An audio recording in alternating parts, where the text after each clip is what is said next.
Dando sequência à série de entrevistas da Associação dos Diários do Interior com os candidatos a governador do Rio Grande do Sul, recebemos hoje Edson Estivalhetti Bilhalva, do Partido Renovador Trabalhista Brasileiro. Estou ao lado de Ronaldo Falkenbach. Candidato, seja bem-vindo. Muito obrigado pela presença. Boa tarde, muito obrigado pelo espaço. Nós estamos aqui através do PRTB 28, buscando a renovação na política. Acho que é importante. Eu que sou do interior do estado, sou natural de Três Passos, né? Embora minha família toda se criou no Itaqui e Santiago, valorizo muitas coisas da terra e do interior e acho que a força realmente está na agricultura, né? Tem que ter educação, mas para você plantar bem, tem que ter a agricultura. Mas para você plantar bem, você tem que aprender na educação como fazer. Então, sou um homem que me considero do campo e do interior. Agradeço o espaço desse pessoal, dos senhores aqui que estão me dando nesse momento. Qual o senhor diria que é a ação ou pauta prioritária do seu governo se o senhor for eleito, candidato? Fundamental a área educação, né? Eu sou ligado à área da segurança pública, né? Sou especialista em segurança pública, tenho uma especialização também em meio ambiente pela UX, né?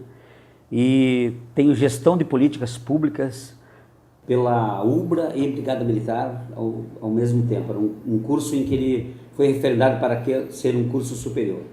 Então, entendo que a área da segurança ela é uma área extremamente importante para você trabalhar, né? Que você tenha oficiais, delegados, agentes penitenciários bem preparados.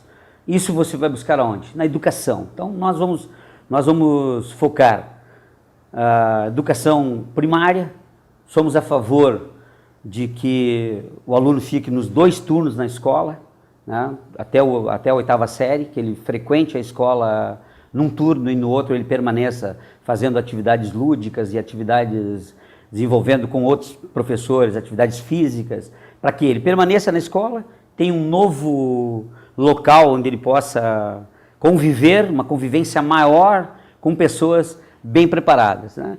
Professor bem preparado, logicamente terá uma educação de padrão. Bom, candidato, se o senhor for eleito agora em outubro, o senhor vai ser o primeiro governador do Rio Grande do Sul eleito depois das manifestações do ano passado, quando uma série de assuntos foram externados, enfim, são manifestações que marcaram a história também do Rio Grande do Sul. O que o senhor pretende fazer no seu governo, na sua administração, para atender as demandas levantadas no ano passado? Bem, acho que é uma excelente pergunta, em especial para o PRTB, Partido Renovador Trabalhista Brasileiro. Nosso 28 é um partido da renovação nacional. Nós entendemos que tem que haver renovação na política. E foi exatamente o que foi pedido nas ruas. As pessoas não querem os mesmos políticos, não querem as mesmas pessoas.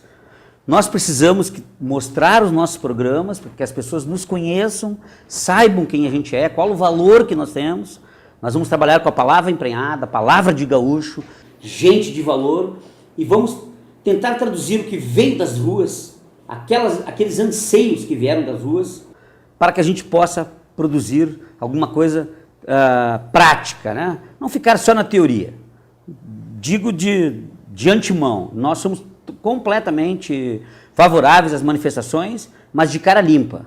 Acho que as pessoas têm que mostrar quem são. O gaúcho não é uma pessoa que faz uma manifestação, bate e esconde a mão. Não. Não tem que estar com uma máscara. Máscara é para o carnaval, para uma festa, mas não para você fazer uma manifestação. Você vai se manifestar porque você está defendendo algo que você acredita. Se você acredita, mostra a tua cara, né? Então, somos a favor das manifestações, mas de cara limpa. Agora, candidato, apesar de nós termos 8 candidatos a governador no estado, me parece que é consenso entre todos uma questão de que para o estado melhorar o seu desempenho, uma questão básica envolve a dívida do estado com a União. Existe um projeto de lei no Congresso que renegocia essa dívida de forma a aliviar as contas do estado e permitir um fôlego maior para se fazer investimentos em maior volume, mas esse projeto ainda não foi vetado e se sabe que inclusive houve intervenção do governo federal para protelar essa votação. Se o senhor for eleito em outubro, qual vai ser a sua estratégia para assegurar a aprovação desse projeto? Acho que todo mundo gostaria de ouvir é que a gente deveria dar um calote e não pagar a dívida. Esse seria o ideal para o restante do Brasil ver que nós, gaúchos, teríamos uma marcação. Mas o gaúcho é pessoa de palavra, pessoa de valor. Então nós não podemos dar calote numa dívida assumida por nossos antepassados, por nossos governantes que vieram e tentaram fazer algo, nem sempre tiveram a felicidade de assim conseguir. Para uma renegociação de dívida existem várias maneiras, né? Acho que tem que ter uma articulação para que a gente tenha a composição na bancada gaúcha, que a bancada gaúcha ajude o governo a renegociar a dívida, a baixar as alíquotas, tornar as nossas alíquotas igual de todo o país, né? E que a gente busque, quem sabe, nos royalties do pré-sal, uma verba extra, que a gente firme posição que o Rio Grande do Sul receba essas verbas do pré-sal, é uma das saídas, né? A saída, na verdade, é todo mundo estar unido, que é uma coisa muito difícil se fazer na política. Como nós queremos renovação, é o que eu peço. Você é deputado estadual, você é federal, que vai se eleger junto comigo, que eu espero estar eleito, que você venha nos ajudar a renegociar a dívida e aprovar o projeto que está no Congresso. Bom, candidato, ainda sobre isso, essa relação entre o governo do estado e a União, tem um outro problema que envolve a Lei Candir. Muitas empresas, muitos setores acabaram prejudicados, né, em relação à exportação depois da edição dessa lei. O caso do setor fumageiro, que inclusive levou algumas empresas para Santa Catarina para evitar o acúmulo de créditos de ICMS. De que maneira que o senhor pretende lidar para eliminar os prejuízos que a Lei Candir causou e para manter esses investimentos aqui no estado? Bem, eu diria para ti, uma das coisas que eu aprendi agora durante a Copa do Mundo, né? A gente visitou vários lugares, nós estamos indo, o PRTB é um partido que está ouvindo as pessoas, então nós temos ido a vários lugares, conversando com as pessoas, e estamos traduzindo o que a voz das ruas quer. A gente esteve conversando com o pessoal de infraero, com o aeroporto, e eu particularmente fiquei estarrecido, né? O imposto sobre o querosene do avião aqui no Rio Grande do Sul ele vai de 17% a 21%, enquanto em São Paulo é 11%, 12%, dependendo do tipo do combustível. Logicamente, o que acontece? Os aviões não vêm para cá para abastecer aqui para Buenos Aires, ir para Portugal ou ir para Espanha. Eles vão para onde? Vão para o centro de São Paulo, que, lógico que São Paulo é uma mega cidade, é a nossa capital realmente do país praticamente, né? Em questão de desenvolvimento. Eu acho que nós temos que trabalhar para que a distribuição seja igualitária em todo o país, né? O gaúcho, desde o início, desde a sua revolução, marcou por quê? Desde a época do charque, nós sempre fomos taxado maior, né? Então a Lei Candir nada mais é o quê? Ela distribui de maneira desigual. Então nós temos que achar uma maneira que seja a mesma taxa para todo o país, né? Para que os investimentos, independe se você investir no Maranhão ou investir no Rio Grande do Sul, né? É bastante difícil, mas não é impossível se conseguir. Agora, candidato, o que se vem observando nos últimos anos, e o senhor logo na abertura falou sobre a agricultura, né, e sobre a importância da agricultura, é justamente que a economia do estado como um todo depende fortemente da agricultura. Tanto é que a gente vê que quando há anos que a safra tem um bom desempenho, os números do estado crescem. Quando há algum período de estiagem prolongada ou alguma chuva muito forte que atrapalha, que traz prejuízos ao desempenho da agricultura, os números do estado como um todo caem. Qual é a estratégia que o seu governo vai adotar para proteger a agricultura de forma que ela não fique tão refém do clima e assim os números gerais do estado não fiquem também reféns da situação climática? Bom, te agradeço essa pergunta. Eu quero dizer o seguinte, quando eu comprei a minha primeira bicicleta, lá em 1975, tu nem era nascido, eu acho, né, jovem? Não. Eu vendi 2 sacos de soja. Meu pai me deu a resteva, eu sou filho de agricultores, pequenos agricultores, e o que sobrava na lavoura, depois que era colhido, chama-se a resteva. E essa resteva, ela é passada para quem? Para os empregados e para quem trabalha um pouquinho mais e quem quer pegar o produto fora. É aquilo que sobra nos cantos da lavoura, né, que a máquina não consegue colher, né? Então, eu adquiri isso. Então, quero dizer para você, agricultor, tá? Eu falo de berço, eu sou brigadiano, estou na reserva, mas me criei, sou colono com terra e me preocupa realmente a agricultura. Eu acredito que a fome, ela só se acaba quando tem uma agricultura forte. Nós só vamos matar a fome e acabar com ela se nós tivermos uma agricultura forte. Porque mesmo que você tenha emprego, renda, se você não tiver produto, você não tem nem como comprar. Então você tem que produzir, tem que ter a produção do produto. Você vai ter renda, você melhorou o seu padrão de vida, você tem condições, houve financiamentos, houve um microcrédito, algo mais, mas não tem o produto disponível na prateleira para você comprar. Então, A agricultura familiar e a agricultura de pequeno porte, nós vamos fazer um incentivo de maneira que o agricultor não receba na próxima safra. Ele tem que ser beneficiado já, lá dentro da lavoura, né?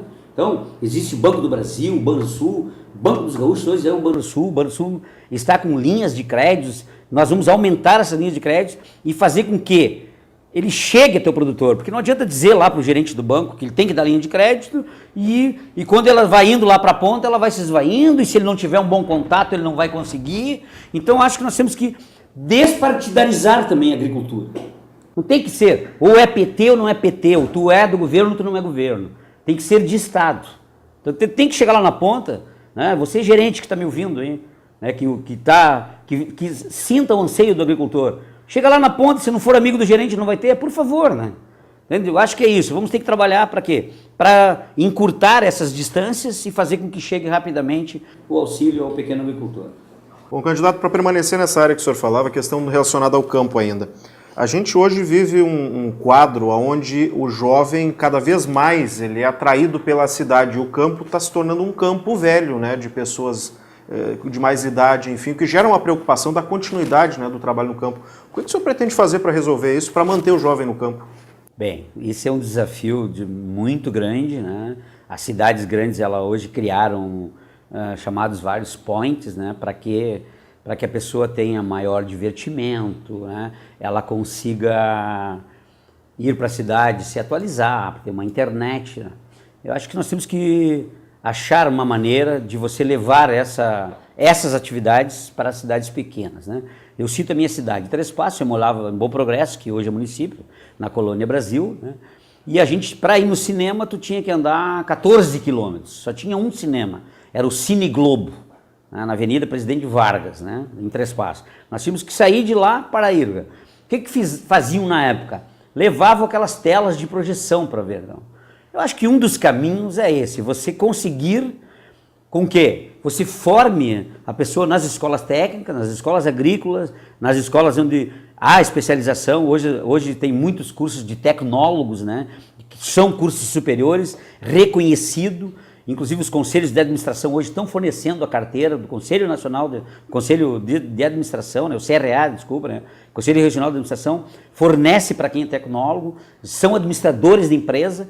Nós temos que criar uma linha para quê? Para que ele se forme lá, o filho do agricultor, seja técnico na área, com curso superior, ele atinja o seu curso, porque a maioria dos colonos, ou nós, pais, queremos o quê? Queremos que nosso filho tenha um diploma, né?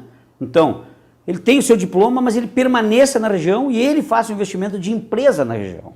Então, as linhas de crédito também devem ser voltadas para quê? Para que essas pessoas possam abrir as suas empresas e permaneçam na sua cidade. Agora, candidato, é cada vez mais presente no debate eleitoral brasileiro a necessidade de um manejo mais rigoroso dos recursos públicos. Isso porque a gente sabe que a máquina pública ela é muito cara e vem se tornando cada vez mais cara. O seu plano de governo prevê que tipo de ação para reduzir o custo da máquina? Se o senhor for eleito governador, por onde o senhor vai começar a fazer cortes?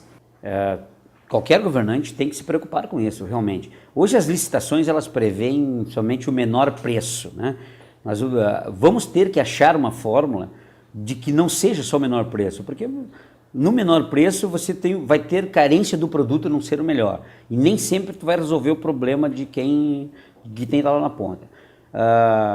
Nós temos que chamar hoje para o governo as pessoas que trabalham com a era digital e fazer mecanismos de forma que, quando tu não atingir a meta, né, como é a lei da ADIM, tu está inadimplente, tu não pode tirar um novo empréstimo, né?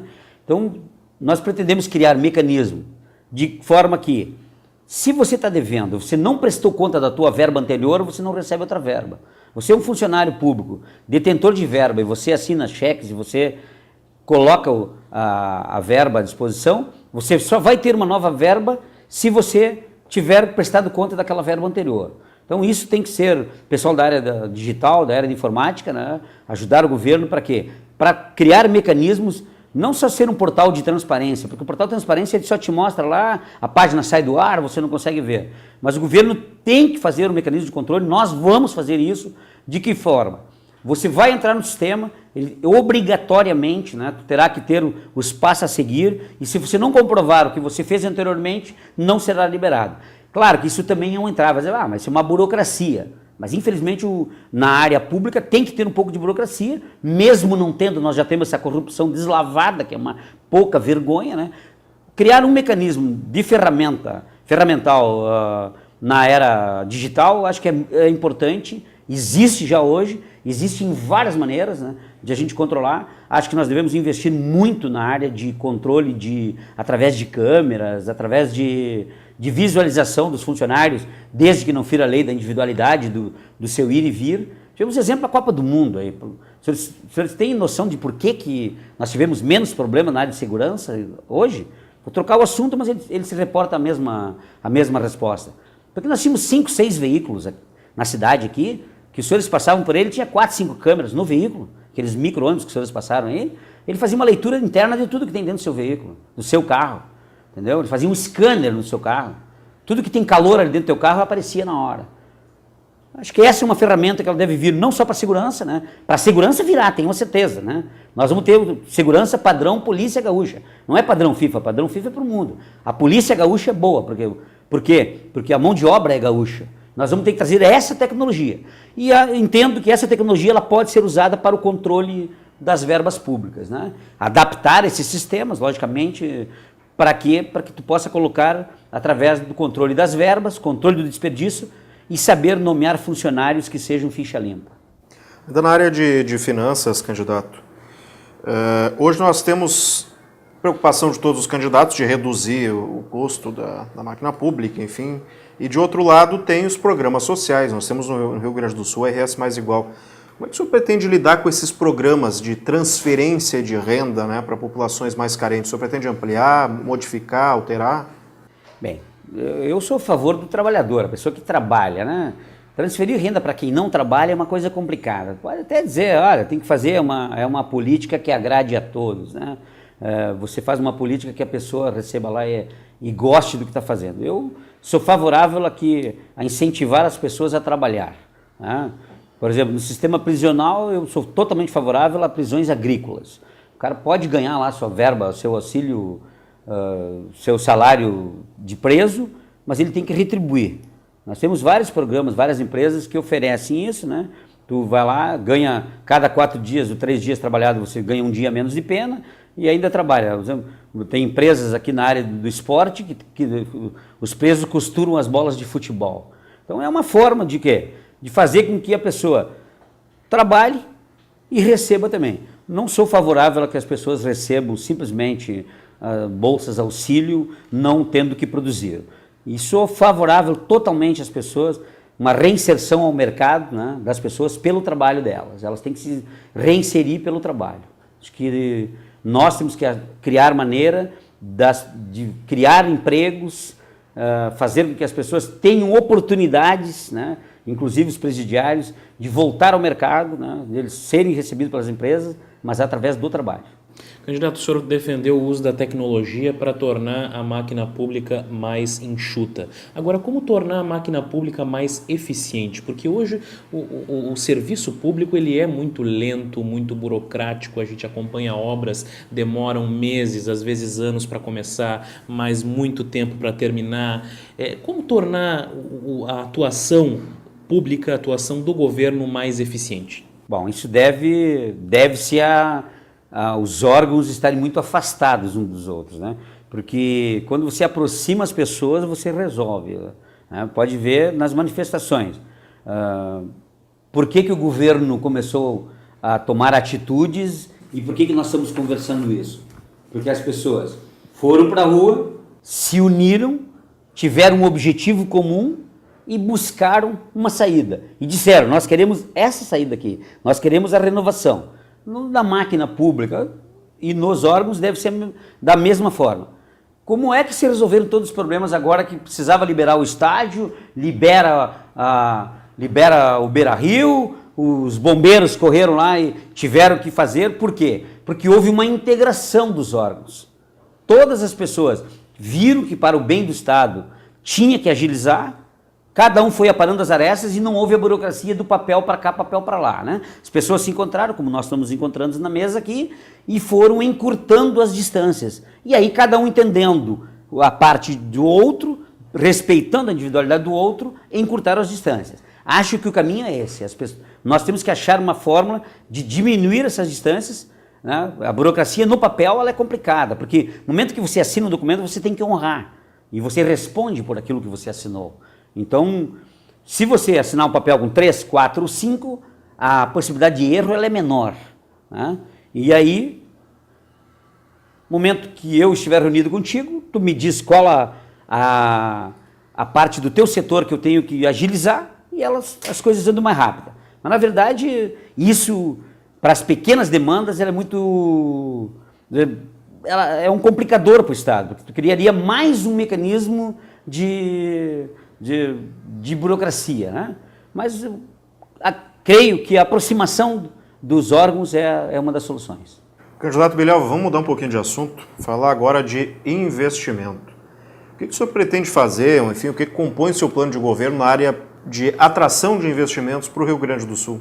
Bem, uma dos caminhos que eu já falei no início é você fazer com que as alíquotas, né, para que as empresas aqui se instalem sejam as mesmas dos outros estados. Isso não depende só do governador, né, ela depende de uma série de circunstâncias, ela depende de deputados votarem, depende de você estar articulado com o governo central, né?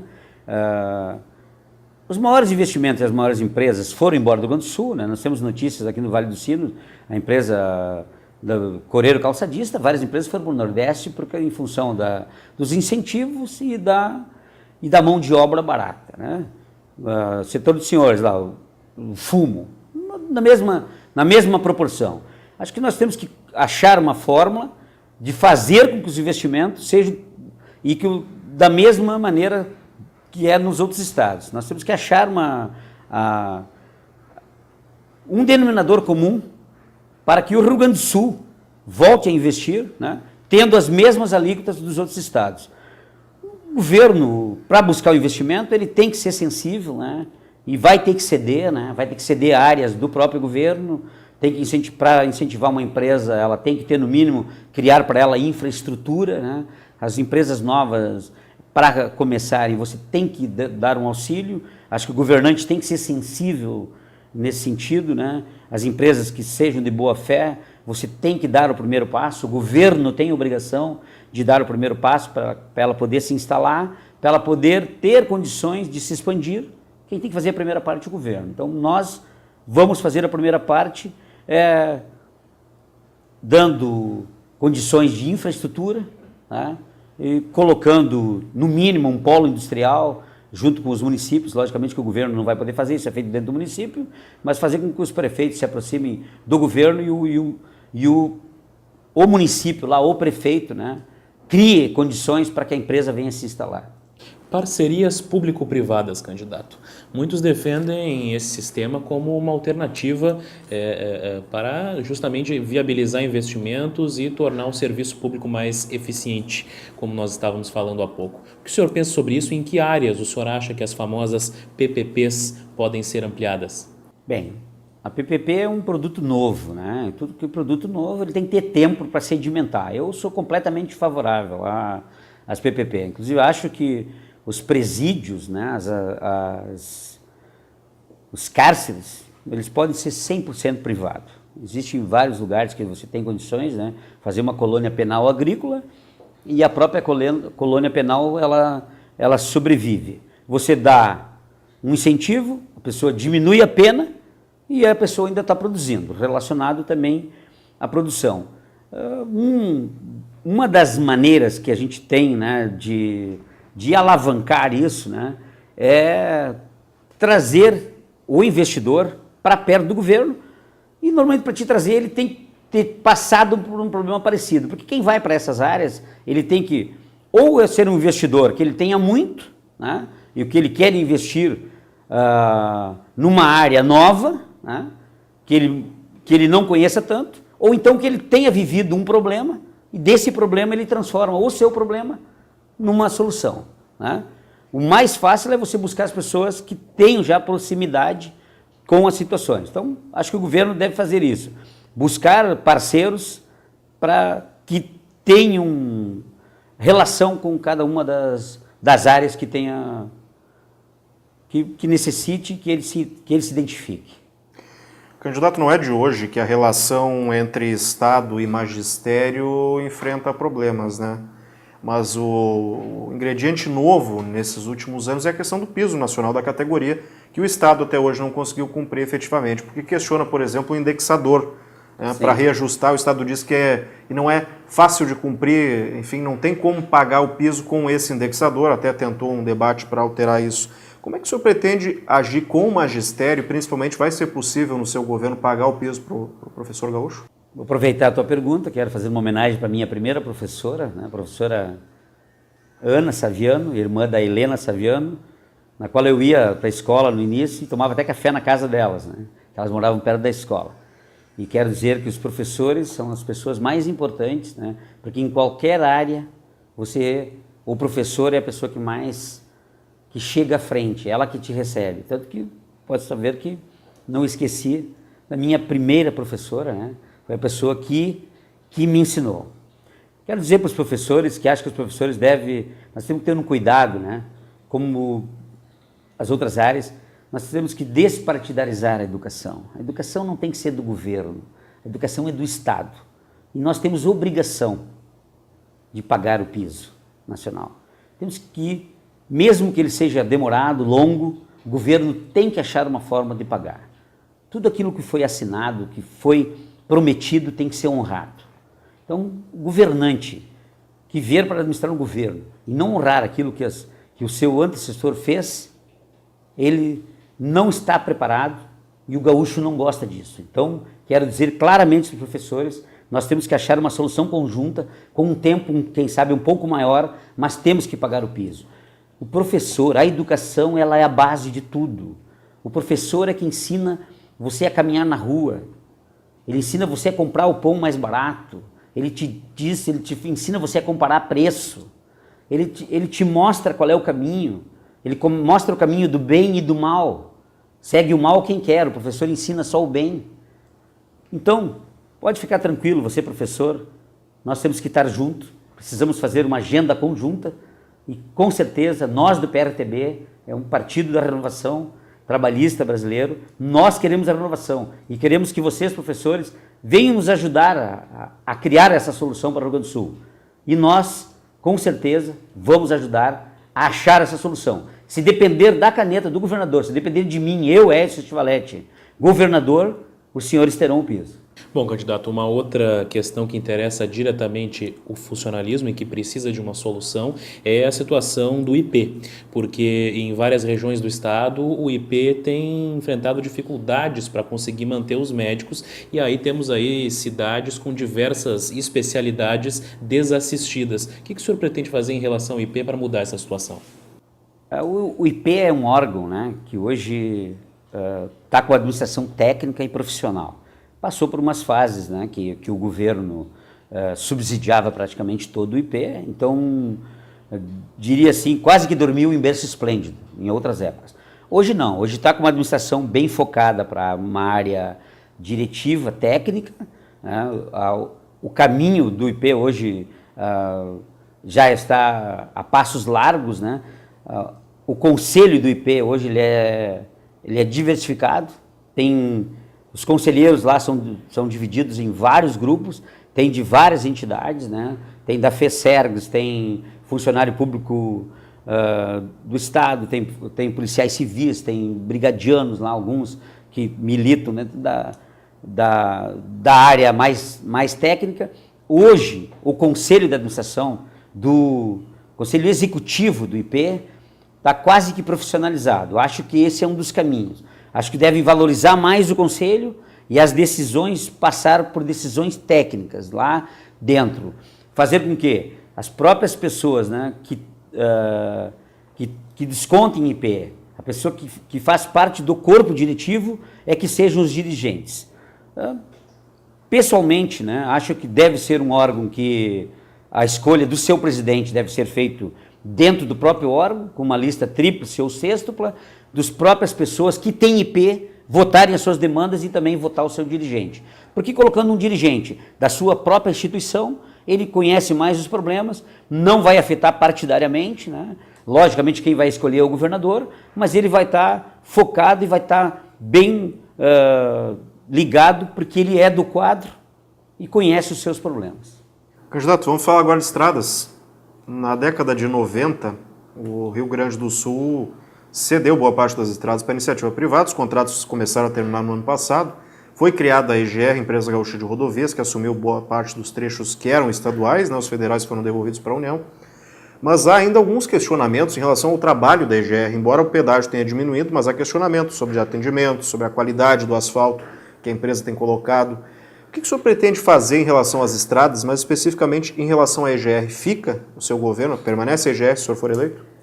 Cortar o mal pela raiz é extirpar. E quem diz que vem para mudar tudo é muito complicado. Então, eu acho que a EGR deve permanecer. Nós temos que achar mecanismo que ela seja superavitária. Hoje o que a gente vê é bombeiro, você bombeiro, é meu abraço, você que vai ser agora bombeiro militar, né? Sou totalmente favorável ao bombeiro militar. Hoje é você bombeiro que faz todo o socorro na estrada, porque nas estradas não há ambulância, não tem o pronto atendimento, aí socorre de quem? Da velha Brigada Militar, que hoje é a Brigada e o Bombeiro, que daqui uns dias estarão um novo órgão. Mas é um trabalho eficiente hoje, por quê? Porque o funcionário público, o policial fardado, lá, o bombeiro, ele não deixa de atender. Primeiro que ele faz uma função humanitária, né? Então, mesmo que ele esteja com muita carência, ele sai com a maior boa vontade de atender, porque primeiro ele tem que preservar uma vida, né? Depois ele vai pensar em aplicar a lei, o bombeiro, né? O que ele faz? Não, primeiro vou preservar a vida daquelas pessoas que estão envolvidas, independente de quem esteja no governo. Então, acho que tem que ser preservado esse órgão, um órgão que eu não criaria. Acho que a gente tem que achar uma maneira de que aquilo que se arrecada tem que ser investido, né? A fórmula como foi feito, os contratos anteriores, né? Acho que devia ter sido melhor revisados, né? Foi tomada uma atitude, da forma como está, se você mudar, vai demorar muito tempo para engrenar de novo, né?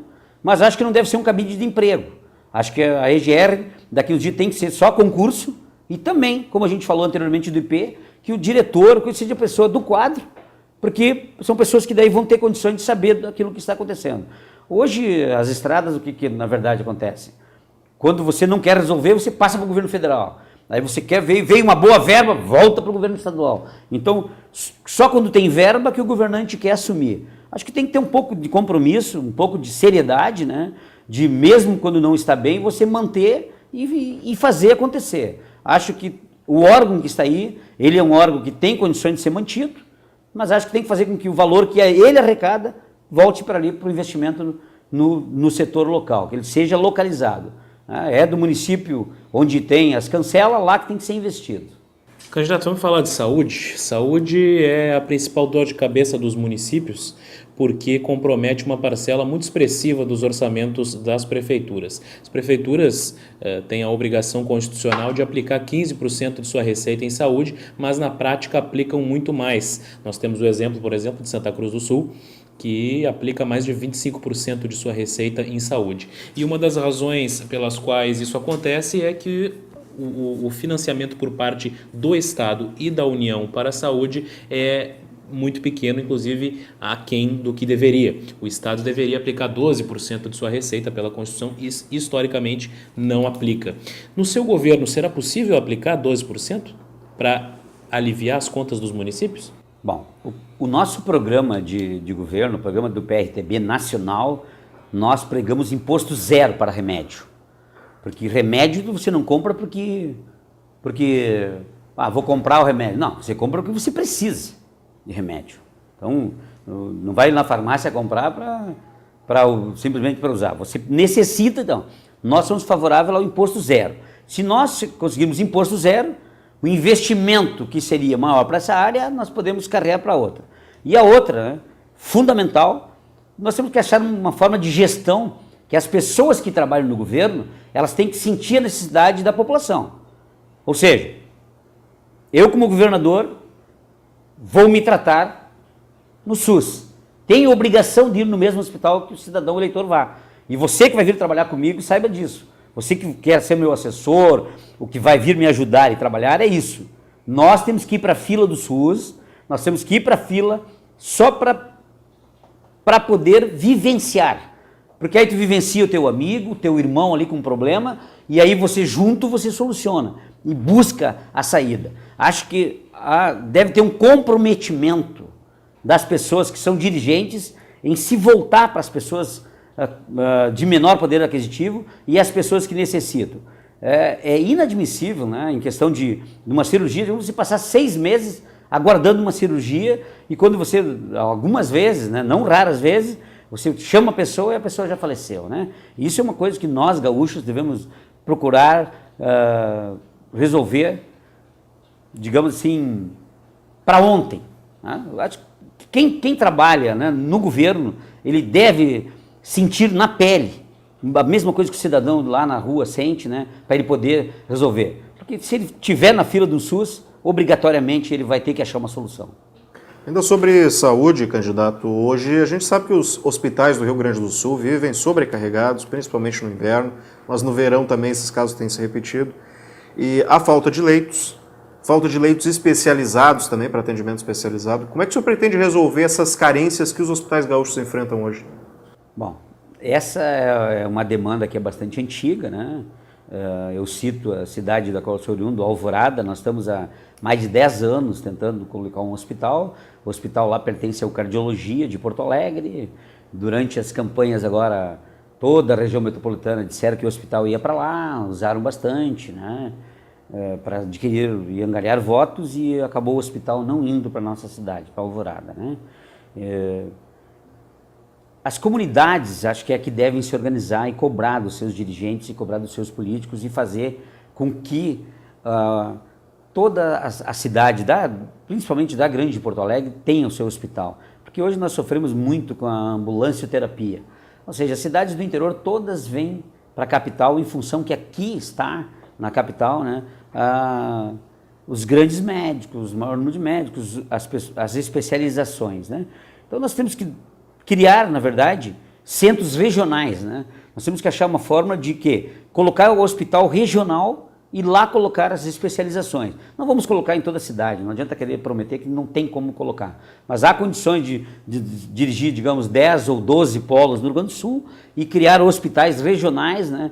Achar uma maneira, porque mesmo que você cria um hospital no interior, o médico especialista, ele não vai querer se deslocar para lá. Então, tu tem que criar condições para que ele, a esposa dele, os seus filhos, fiquem na região. Então, o que tem que ser? Tem que ser onde tem universidade, onde há o fórum, onde são as maiores varas, onde a sociedade se organiza melhor. Então, eu creio que com hospitais regionais, né, especializados, é uma das saídas. Candidato Edson Bilhalva, do PRTB, vamos falar de segurança pública. Há uma demanda bastante expressiva de reforços no efetivo da Polícia Militar. Fala-se em mais de 10 mil servidores que a Polícia Militar estaria necessitando para reforçar a segurança pública em todo o estado. Só Porto Alegre, por exemplo, está reivindicando 2 mil policiais a mais. Se o senhor for eleito, quanto dessa demanda o governo terá condições de cobrir? Bom, gostaria de dizer que o cidadão pode ficar tranquilo que existe, como eu falei no outro bloco e na outra pergunta, sobre a integração dos órgãos. Na área da segurança pública, a parte mais importante são os órgãos se integrarem. Os órgãos têm que ser integrados. A ferramenta fundamental é tecnologia. Vemos agora, durante o evento Copa do Mundo, funcionou tudo azeitadinho. Todos os órgãos estavam aproximados. O centro integrado funcionou perfeitamente. É isso que nós queremos. É isso que nós vamos fazer. E vamos voltar à velha questão. O que tem que ser feito? A polícia tem que ser dirigida por pessoas técnicas e não por políticos. Ou não o amigo do governador ser o comandante da brigada. O chefe da Polícia Civil ser o delegado que frequenta a casa do governador. Não. Nós somos favoráveis a quê? A escolha, através de lista sêxtupla, do chefe de polícia, dos senhores delegados votarem entre si uma lista sêxtupla e o governador, dentro dessa lista, escolher. Chefe da polícia, a Brigada Militar, o Instituto Geral de Perícias, o Instituto de Criminalística, o Instituto de Identificação, o DETRAN, que agora o DETRAN tem um quadro próprio, está na hora do DETRAN ter o seu... Chega de ser nomeado o amigo da secretária da administração. Não, tem que ser uma pessoa técnica. Esse é um dos caminhos. Tem certeza absoluta, tenho uma certeza.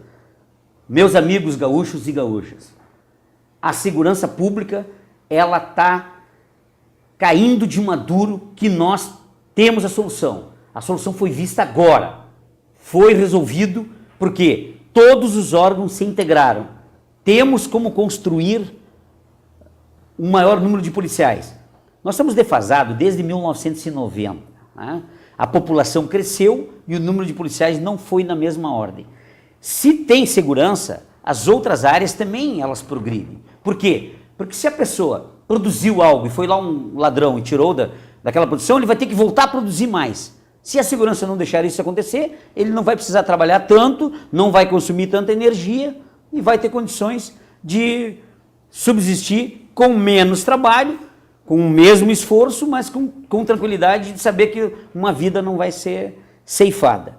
Então, quero dizer, nós vamos também trabalhar com as guardas municipais. Em 1995, nós num trabalho num grupo de oficiais da brigada, nós escrevemos um livro, somos os autores, né, sobre a guarda municipal, um órgão auxiliar da segurança pública.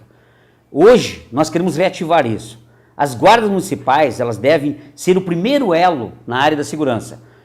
Juntamente com, lógico, a área privada, hoje ela cresceu muito, é uma área que a gente tem que dar atenção, o guarda de rua, né?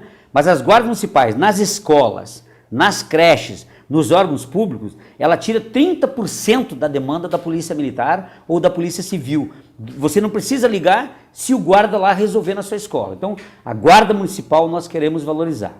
Também queremos fazer com que, dentro do gabinete do governador, nós temos um sistema, junto com a Defesa Civil, um oficial bombeiro ou um grupo de bombeiros. A Defesa Civil integrada juntamente com os bombeiros militares. Está vindo um novo bombeiro aí, deve ser um coronel bombeiro, um comandante dos bombeiros, e nós queremos, além disso, dentro do gabinete do governador, um gabinete da Defesa Civil dirigido por um oficial bombeiro, dentro do gabinete do governador. Também vamos pensar sobre a escolha desse bombeiro, escolher entre eles uma pessoa técnica, um especialista, e que ele seja votado pelos seus colegas, e que numa lista tríplice, ou quem sabe sexta, a escolha ser do governador. Bom, candidato Stivaleti, a questão envolvendo ainda a segurança pública, tema que o senhor está falando agora, outro lado envolve os presídios, né? A gente tem hoje uma situação carcerária no Rio Grande do Sul bastante complicada, vê de presídio central, outras casas que até foram alvo de ações da justiça, impedindo a chegada de novos detentos. Houve uma mobilização do Estado, já tem presos sendo transferidos para novas instituições prisionais. Qual vai ser a sua política para o sistema prisional gaúcho se o senhor for eleito governador? Bem, eu espero ser eleito governador, quero contar com todos vocês para vir ajudar a concluir o nosso plano de governo. Nós do PRTB, Partido Renovador Trabalhista Brasileiro, nós propugnamos pela renovação. E hoje, né, você saiba que da população gaúcha, 1% ela está fora da lei. 99% da população são pessoas ordeiras, pessoas trabalhadoras. Todos os policiais e todos os órgãos trabalham para encarcerar esse 1%. Então nós passamos em volta, esses 99% da população, para se preocupar com esse 1% do mal. Se cada um de nós pensar nisso, a solução se torna mais fácil. Né? Acho que nós temos que ter um encarceramento enérgico, firme. As pessoas que delinquir têm que ser preso. Tá? O bandido que cometer o ilícito, ele tem que ter os seus direitos assegurados, mas ele tem que ser encarcerado.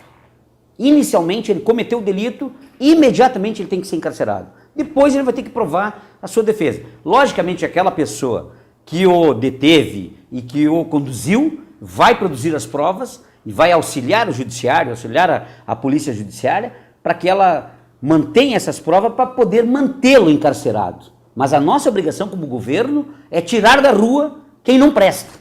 E quem não presta não pode estar na rua. Então essa é a grande política. porque nós só temos 1%. Pô, mas nós somos 99%. Não é só o governo, não é só a polícia. Todos os órgãos devem se integrar para isso. Tá? Então, acho que nós temos condições, sim. Sou a favor de criação de maior número de presídios e nós temos que endurecer com quem comete o ilícito. Quem cometeu o ilícito, obrigatoriamente, tem que responder por aquilo que fez. Todos conhecem, todos nós sabemos dentro de casa o que pode e o que não pode fazer. Né? O próprio pai e a mãe dele, dentro de casa, diz se você está errado ou não. Você aprendeu dentro de casa. Quer fazer? Aguente as consequências. Bandido bom é bandido preso. E a polícia tem que fazer isso. Tem que encarcerar e o judiciário tem que manter ele lá preso. Presídio Central de Porto Alegre, candidato, qual é o seu plano para isso? Bom, trabalhei no Presídio Central em 1982. Fui chefe da guarda do presídio. Eu era primeiro tenente e trabalhava no Regimento Bento Gonçalves e a guarda externa era do Presídio Central. Tínhamos menos problemas, mas se comparado às situações, eles são semelhantes aos dias de hoje. Acho que é uma prisão que ela deve ser mais socializada. Os presos lá merecem um atendimento melhor. Ela realmente está carecendo de pessoas profissionais que adentrem lá para dentro, que gostem de trabalhar, que o governo coloque lá dentro pessoas que façam uma socialização, que o preso se sinta valorizado e que ele saia de lá melhorado. Hoje nós não vemos isso, é um presídio realmente problemático, é um dos maiores do país, né? Não sou favorável à demolição, porque a demolição, você tem que, no mínimo, se você demolir, você tem que primeiro construir antes. Então, para que eu concorde com uma demolição do Presídio Central, nós temos que primeiro ter a outra casa feita, porque isso é igual um puxadinho que você vai fazer na sua casa, ou você faz lá no seu interior, no seu sítio, e tu vai fazer uma garagem. Vou dar uma reformada, eu vou arrumar, e você dá uma reforminha e não faz mais. Então, pode ser sim a demolição do presídio para que a gente construa as casas outras, mas nós temos que primeiro construir as outras e elas estarem bonitas e bem arrumadas para receber essas pessoas lá encarceradas como numa situação condizente. Candidato Stivaleti, o senhor falou inicialmente, lá no começo, sobre as manifestações, né, do meio do ano passado. Tem muitos pontos que foram levantados ali, um deles a questão do transporte, né, cobrando um valor menor, um serviço de maior qualidade. O senhor acha que é possível melhorar essa área do transporte, motivo dos protestos do ano passado? Ou o senhor acredita também até que possa haver um subsídio por parte do Estado para o trabalhador, para não pesar tanto a passagem? Bom, essa é uma área que hoje realmente ela carece de muita atenção. Eu andei ontem no interior de Viamão, na Vila Santa Isabel, e o que as pessoas pediam lá? Nós tivemos lá às 5h30 da manhã, 6 horas da manhã. Maior número de ônibus, maior transporte, um transporte que trate eles com seriedade, com urbanidade. Olha, às 6 horas da manhã eu vi as pessoas na fila, é de dar dó, é de dar pena, né? O governo tem que subsidiar. O transporte é uma área que tem que ser subsidiada, a passagem, temos que achar uma maneira do passe livre para o estudante, né? Sou completamente favorável a que o governo ceda uma parte e que ele subsidie essa área, porque você não vai a lugar nenhum sem o teu transporte. Se nós incentivarmos o uso do automóvel, como já estamos hoje, nós teremos um trânsito com problema, como tem São Paulo hoje, com placas alternativas, né? Números pares ando na segunda-feira, números ímpares na terça, né? Então, se você tem placa 1, tu anda tal dia, outra... O que acontece? As pessoas de poder aquisitivo vão fazer o que nisso aí? Vai ter 2 carros com placa diferente, tu vai ter condição de rodar igual, né? Não adianta a gente querer tapar o sol com a peneira, que essa é a grande realidade. Então, nós temos que incentivar o transporte público, o governo tem obrigação de subsidiar. Tem que achar forma de subsídio, tem que haver o vale transporte para o trabalhador, a empresa, o empregador subsidia uma parte e o governo subsidia a outra. Tem que ter subsídio. O transporte é necessário, nós precisamos ter... Porto Alegre está necessitando já de metrô, espero que daqui a uns dias os governantes que aí estão alavanquem isso. Precisamos mais trem de superfície para baratear, e sou a favor também, favorável a favor das ferrovias. O escoamento da nossa produção, ela tem que ser através de ferrovias, né? Você veja o Porto de Rio Grande, quando a gente vai seguido lá para o Porto Naval, as filas e filas de caminhões, né? Então hoje, se você tivesse os trilhos antigos, né, você leva uma embarcação com 300, 400, uma locomotiva com 400, 500 vagões, ela substitui quantos caminhões? Então, uma das soluções é essa. Mas sou completamente favorável ao subsídio, tá, para o transporte. O governo tem que fazer sua parte. Uma parte, logicamente, pelo transportador que vencer as licitações, ele também tem que ceder uma parte e a outra parte com o governo. Muito bem, candidato, vamos para a segunda etapa da nossa entrevista, que envolve questões enviadas por veículos associados à ADI e que tratam de demandas das regiões. Começando pela região centro-oriental, pergunta elaborada pelo Jornal do Povo de Cachoeira do Sul. Qual a sua proposta de desenvolvimento para as cadeias produtivas do arroz e da soja no Rio Grande do Sul e que tipo de investimento será necessário o Estado participar? Arroz e soja. Eu fui criado pelo soja, né? Falei antes, vou repetir, né? A minha primeira bicicleta eu comprei vendendo 2 sacos de soja. Hoje a saca de soja está em torno de R$60, dependendo de onde você vende. Se vende em Paranaguá ou vende aqui na região de Passo Fundo ou vende no Porto de Rio Grande. Mas o preço mais ou menos está nesse... Seria R$120, 2 sacos de soja, né? Foi a minha primeira bicicleta. Você agricultor... Vou repetir o que eu disse no início, você aí de Cachoeira, grande Rio Pardo aí, né? Tem um rio maravilhoso aí na volta, né? A produção agrícola, ela é a coisa mais importante que nós temos. Em função do quê? Mesmo que você produza, mesmo que você tenha verba, melhor, que você tenha renda, você não tenha produção, você não vai se alimentar. Não se alimentando, saco vazio não anda em pé. O agricultor, o plantador, ele tem que ter imediatamente, né, o financiamento do governo, né? Tem que haver linhas de crédito, né, para que ele chegue imediatamente. Não, o meu pai, quando produzia em 1970, 1975, nós compramos um trator Valmet, me lembro na época, 85. Levamos 5 anos pagando e a gente reclamava do governo, né?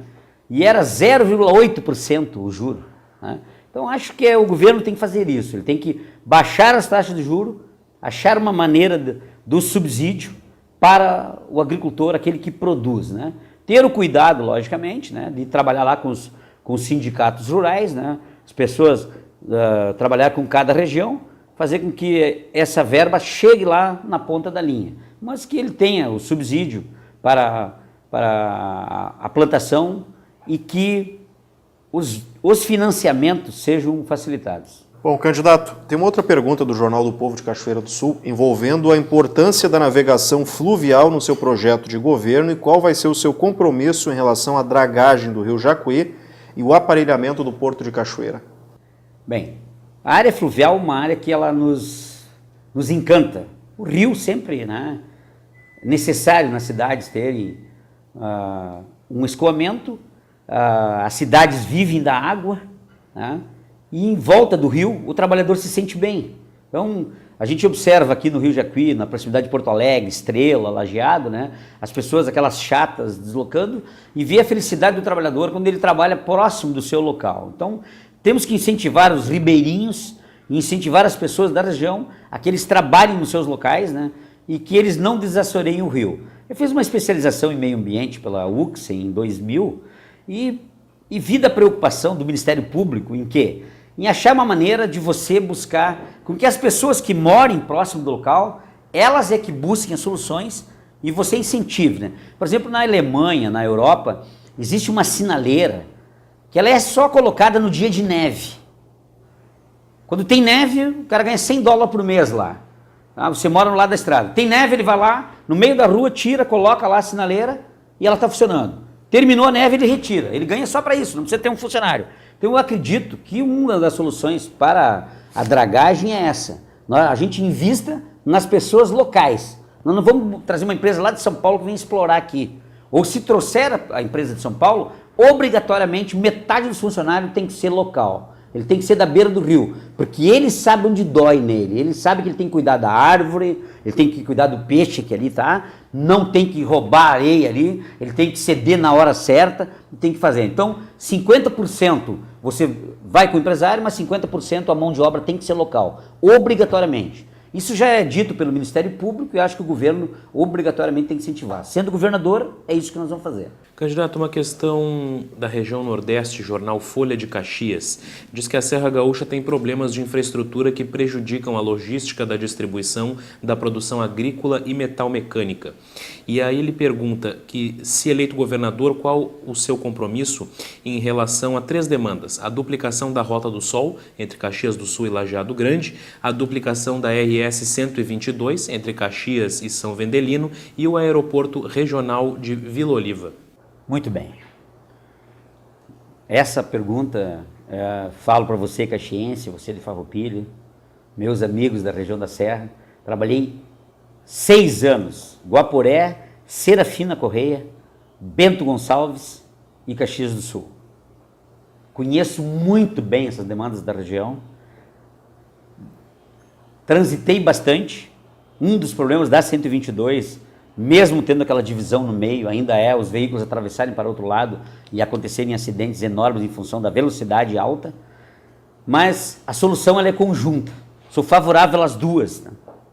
Duplicação das 2 rodovias. Os senhores sabem como é que foi criada essa rodovia? Como é que ela foi parar nessa região? Ela foi parar porque os gaúchos eram influentes, os políticos da época, porque ela não era para ir para aí. A 101, ela teve aquela curva e foi para Caxias e foi para Vacaria, Antônio Prado, porque os políticos eram fortes, coisa.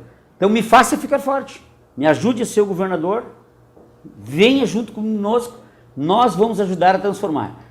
A parte principal, morei dentro do campus 8 da Universidade de Caxias do Sul, no quilômetro 8, atrás do Samoara Parque Hotel, ali na RS. Conheço bem aquela estrada, quem sai para a Festa da Uva pela esquerda, aquela ali também tem que ser duplicada, que a grande produção da região de Caxias, ela nem sempre passa por dentro da cidade. Então o que acontece lá? Quando você chega na 122, você sai para Flores da Cunha e depois retorna para a estrada, né? Por quê? Porque ali a estrada é melhor. Então o maior número de caminhões hoje vai para aquele lado e aí aumenta o fluxo. Acho que a solução realmente é a duplicação. Podem contar comigo com a duplicação, mas dependo de vocês nos ajudar, você me ajudar a chegar a ser governador e ajudar a vir também a construir as soluções. Ok, candidato. A respeito do aeroporto regional de Vila Oliva, que também estava na pergunta. Bom, o aeroporto regional de Vila Oliva é semelhante ao aeroporto daqui da Grande Porto Alegre para ser criado. Uma dos entraves é realmente o combustível caro, né? E que a região não tem uma demanda não tinha uma demanda de número de passagens. A gente hoje, para se deslocar para Caxias, praticamente, tem vezes, aliás, que Caxias é o polo para abastecer Porto Alegre, né? Muitas vezes o aeroporto de Porto Alegre, o Salgado Filho estava fechado e as pessoas conseguiam descer em Caxias. Embora o nível de serração em Caxias é maior que o de Porto Alegre. Mas esporadicamente, algumas vezes, né, foi usado a saída, em vez de voltar para Curitiba ou para Navegantes, Santa Catarina, se ia para o Cantergiane em Caxias, né? Eu sou favorável a que a gente coloque o aeroporto em Vila Oliva, até porque a região lá ela é bem grande e o tamanho da terra disponível lá, ela é suficiente para que tenha a instalação do aeroporto. Candidato, o senhor está percebendo que tem várias perguntas envolvendo infraestrutura, né? Como é o caso agora da região metropolitana, o jornal IBA, que manda a seguinte pergunta: o Vale do Caí não tem sido priorizado em projetos de infraestrutura rodoviária, o que deixa a região em posição de desvantagem. Há o projeto de duplicação da ERS 240 entre Portão e Montenegro, mas o DAIR e a EGR não chegaram a um consenso sobre isso. Em relação à RSC 287, que é a ligação da Grande Porto Alegre, região central, ela está em situação de abandono entre Montenegro e Atabaí e Canoas, notadamente da parte que cruza Montenegro, onde diariamente ocorrem acidentes devido ao risco potencial a que estão expostos os usuários. O DAIR, por outro lado, não executa nenhuma obra para minimizar os riscos no local ou qualquer medida de manutenção da estrada há meses. A pergunta: o senhor planeja o que para o Dyer e para os 200 mil habitantes do Vale do Caí em relação à infraestrutura? Bem, na verdade, essa região, né, o Vale do Caí, ela passa muitas vezes despercebida porque ela se confunde com a Grande Porto Alegre já. As estradas todas elas desembocam uma na outra, então não se sabe onde é o limite. Então muitas vezes não se dá, nem a gente mesmo, motorista, se dá conta que você já está em outra região, né, e essa região precisa do desenvolvimento. Essa é uma região que realmente há muito tempo não há investimento. O Dyer já passou por uma transformação e no nosso governo vai passar por uma transformação radical, né? Os seus engenheiros, né, obrigatoriamente só serão do quadro, nós não vamos colocar dentro do Dyer pessoas de fora, quer dizer, colocar lá um político para administrar, é obrigatório ter que seja concursado de dentro da própria empresa, porque ele conhece os problemas, né, com mais proximidade. Lógico que existem várias mazelas anteriores, né, que acho que nós temos que passar por cima disso. O governante novo deve entender que águas passadas, elas não movem moinho. Então, para nós podermos desenvolver uma região, tu tem que centrar lá. O que nós vamos ter que fazer? Nós vamos ter que nos reunir com os prefeitos dessa região, fazer com que eles venham se juntar a nós, para juntos encontrar solução. Nós sabemos que o cobertor é curto, não adianta querer dizer que vai conseguir fazer tudo no Estado, né? E depois chegar na hora, o político prometeu que nem todos os demais e não fez. A solução ela tem que ser produzida conjunta. No Dyer eu sei o que fazer, isso tenho convicção, nós vamos ter pessoas técnicas dirigindo, né? Pessoas do próprio quadro, né? Serão escolhidas dentro dos próprios funcionários. Candidato, pergunta da região noroeste, jornal O Nacional. Passo Fundo é polo de uma importante região em que a logística é fundamental para o desenvolvimento.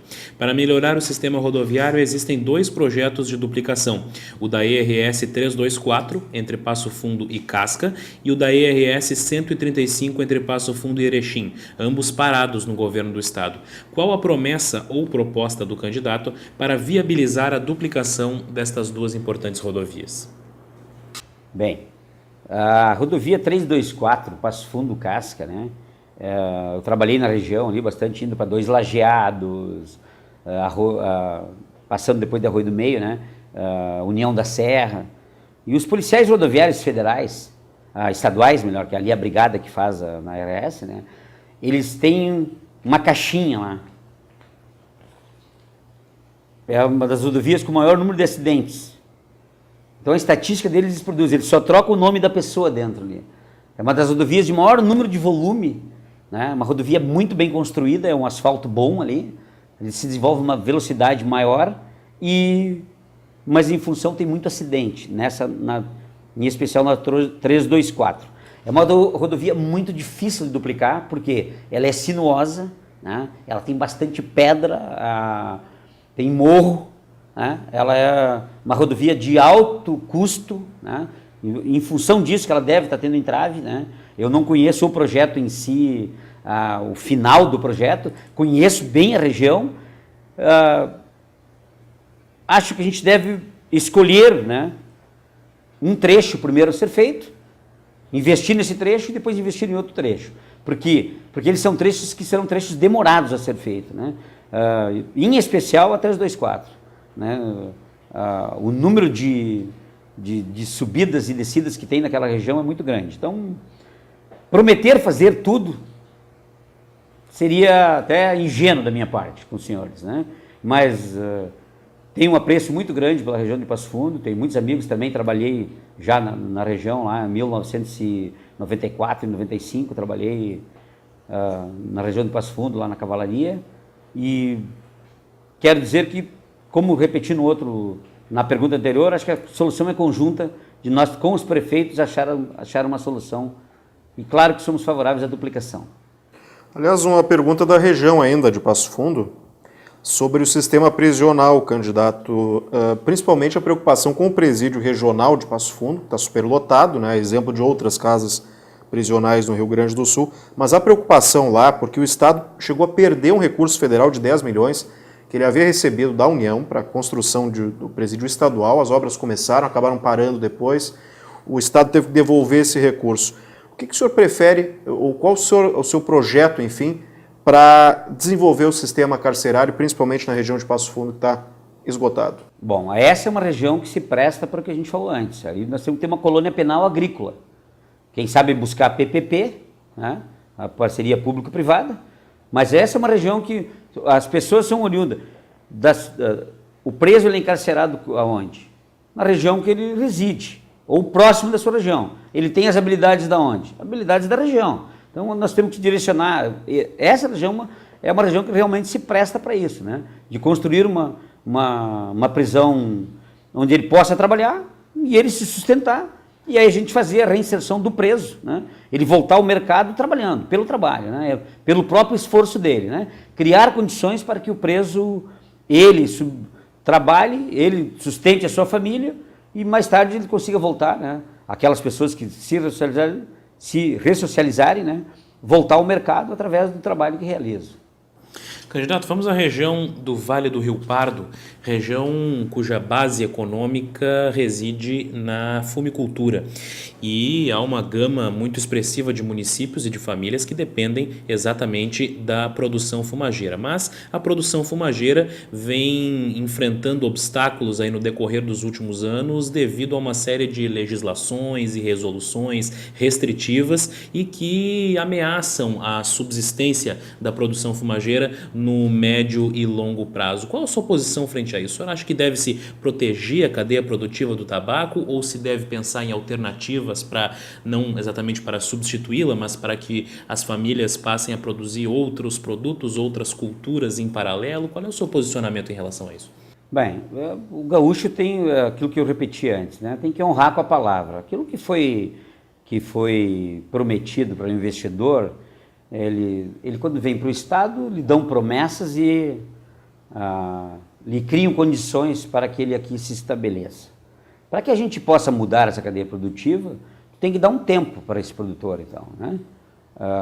Tem que ser honrada a palavra daquilo que foi feito e criar uma alternativa que ele ache tempo suficiente para que, se ele queira mudar de ramo ou queira criar condições para as pessoas que trabalham com ele mudar de setor. Atualmente não sou favorável a que sejam criadas barreiras, né? Até porque quando vieram para cá, eles prometeram uma série de benefícios. Hoje, acho que tem que manter. Se tiver que se diminuir, vamos avisar com tempo para que a pessoa se prepare, para que ela não sofra os solavancos da vida e para que ela não quebre a sua empresa e que ela não tenha que demitir. Porque não adianta só pensar somente no produtor, no investidor ou no empresário. O empresário veio para cá, mas tem toda uma cadeia de empregados que estão com ele, né? Se nós tirarmos o apoio ao empresário, vai tirar as pessoas que com ele trabalham. Eu acho que tem que criar um mecanismo para que, se ele necessite, se nós não quisermos mais ou acharmos necessário que essa cadeia seja extinta, que ela tenha tempo para se readequar e que não seja tipo numa revolução, que é imediata, né? Acho que tem que se criar condições e criar situações para que a pessoa se adapte à nova situação. Candidato Stivaleti, chegamos à última pergunta. Se eu não fizer esse questionamento lá do Vale do Rio Pardo, não volto para lá. E é fundamental essa pergunta. Eu acho que o senhor já respondeu até envolvendo outras rodovias, mas as demandas elas acabam se repetindo, né? Sim. Em todas as regiões. Duplicação da RSC 287. Rodovia que faz a ligação do Vale do Rio Pardo, passa Venâncio, Tabaí, com Porto Alegre, enfim. Uma rodovia hoje que já está no limite de capacidade, enfim. O senhor acredita que vai ser possível trabalhar no projeto de duplicação dessa rodovia? Essa região aí tem bastante, expressivo número de deputados estaduais e federais eleitos, né? Então, um caminho nós acharmos com os prefeitos da região, nós buscarmos emendas do governo federal com verbas substanciais para isso. Acho que você, eleitor, né, agora, nesse momento, você que é da região aí, se você não cobrou do seu candidato, é o momento de você fazer também essa pergunta para ele. E se você vir com o PRTB com 28, nós vamos fazer, porque nós vamos botar a emenda para a região. É lógico que Se eu disser que nós vamos fazer todas as estradas, né, eu estaria sendo até aqui demagogo. E isso o gaúcho não é, isso eu não sou. Mas nos ajude a chegar ao governo, tá? Nós vamos buscar as emendas, vamos achar parceiros, né, deputados estaduais, federais, que busquem valor para a sua região. E se você tem o seu parceiro aí na região e você ajudou ele a ser, faça essa mesma pergunta que fez para mim. Ou busque ele. Se eu sendo o governador, traga ele, junte ele a gente, que junto, sozinho nós não conseguimos fazer. Mas se nós estivermos em grupo, tivermos reunidos várias pessoas com vários pensamentos, a gente consegue. Quem consegue? É quem já tem mandato, é quem tem a verba, é quem tem condições de ter. E essa região é privilegiada, ela tem deputados estaduais, deputados federais com belíssimas votações, né? Então vamos cobrar dessas pessoas também, vamos pedir para que eles invistam na região e que a gente atenda a demanda, né, do cidadão que está lá na ponta e que quer que o seu veículo ande mais rápido, né? Realmente, a Tabaí, Canoas, a região, quando se afunila, né, essa região quando chega na grande Porto Alegre, né, em especial nas madrugadas e quando tem encerração, as estradas carecem, né, necessitam de ser bem demarcadas e necessitam que haja, comportar um volume maior de veículos. Pode contar comigo, tá? Venha ajudar a gente a ser governador, venha ser governador junto com a gente e vamos também, junto com, vão ter o meu apoio para a gente pedir também que os deputados eleitos da região nos ajudem a construir essa solução. Muito bem, candidato Edson Stivaletti Bilhalva, do Partido Renovador Trabalhista Brasileiro, muito obrigado pela sua presença, pela sua entrevista e uma boa campanha para o senhor. Muito obrigado, agradeço de coração esse espaço, né, da Associação dos Diários do Interior. Quero dizer que eu me senti muito bem à vontade, porque me considero hoje, eu estou há 40 anos na cidade, um dos orgulhos que eu tenho da família Stivaletti Bilhalva, né? Meus pais me deram uma boa educação, foi isso que eu herdei dos meus pais, consegui transferir para meus filhos, né? Meus filhos hoje todos colégio militar e URGS, né? Uns ainda estão indo para lá. A base é a educação, a base é o interior, a base é a agricultura. E vocês que trabalham com o interior do estado, né? Aqui dos diários do interior, repito, me senti à vontade, porque vim lá de fora, vim para a cidade grande, mas não deixei a cidade grande tomar conta. Continuo o mesmo coloninho que eu era, a mesma pessoa. Viemos para a cidade, vencemos, chegamos na cidade grande, estamos aqui oferecendo o nosso nome, mas continuamos a mesma coisa. A mesma pessoa, os mesmos valores. Prometo, me comprometo com você, eleitor, você, meu amigo que está ouvindo e falando. Nossa palavra será uma palavra de valor. Venha nos ajudar, venha ajudar o PRTB a chegar ao governo.